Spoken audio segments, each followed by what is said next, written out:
पौराणिक कथाओं में आज हम सुनेंगे करवा चौथ व्रत कथा। तो भक्तजनों, आइए प्रेम से सुनते हैं करवा चौथ की व्रत कथा। एक बार अर्जुन नीलगिरी पर तपस्या करने गए।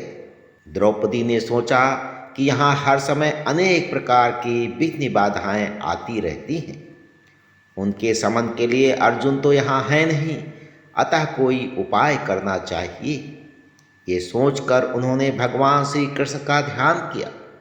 भगवान वहाँ उपस्थित हुए तो द्रौपदी ने अपने कष्टों के निवारण हेतु कोई उपाय बताने को कहा। इस पर श्री कृष्ण बोले, एक बार पार्वती जी ने शिव जी से यही प्रश्न किया था तो उन्होंने कहा था कि करवा चौथ का व्रत गृहस्थी में आने वाली छोटी मोटी विघ्न बाधाओं को दूर करने वाला है। ये पित्त प्रकोप को भी दूर करता है। और श्री कृष्ण ने द्रौपदी को एक कथा सुनाई। प्राचीन काल में एक धर्मपरायण ब्राह्मण के 7 पुत्र तथा एक पुत्री थी। बड़ी होने पर पुत्री का विवाह कर दिया गया और कार्तिक की चतुर्थी को कन्या ने करवा चौथ का व्रत रखा। 7 भाइयों की लाडली बहन को चंद्रोदय से पहले ही भूख सताने लगी। उसका फूल सा चेहरा मुरझा गया। भाइयों के लिए बहन की ये वेदना असहनीय थी, अतः वे कुछ उपाय सोचने लगे। उन्होंने बहन से चंद्रोदय से पहले ही भोजन करने को कहा, पर बहन ना मानी। तब भाइयों ने स्नेहवश पीपल के वृक्ष की आड़ में प्रकाश करके कहा, देखो चंद्रोदय हो गया है, उठो अर्घ्य देकर भोजन करो। बहन उठी और चंद्रमा को अर्घ्य देकर भोजन कर लिया। भोजन करते ही उसका पति मर गया।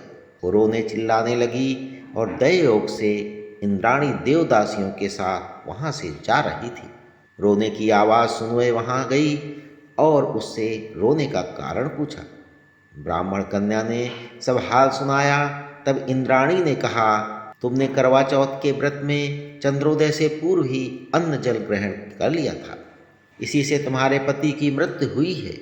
अब यदि तुम मृत पति की सेवा करती हुई 12 महीनों तक प्रत्येक चौथ को यथाविधि व्रत करो, फिर करवा चौथ को विधिवत गौरी, शिव, गणेश, कार्तिकेय सहित चंद्रमा का पूजन करो और चंद्र उदय के बाद अर्घ्य देकर अन्न जल ग्रहण करो तो तुम्हारे पति अवश्य जीवित होंगे।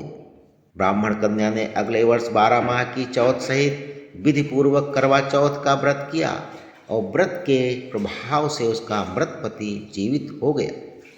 इसी प्रकार एक कथा कहकर श्री कृष्ण द्रौपदी से बोले, यदि तुम भी श्रद्धा और विधि पूर्वक इस व्रत को करो तो तुम्हारे सारे दुख दूर हो जाएंगे और सुख, सौभाग्य, धन धान्य में वृद्धि होगी।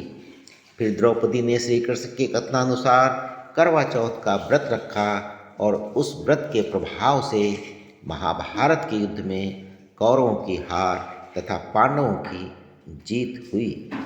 तो पौराणिक कथाओं में आज बस इतना।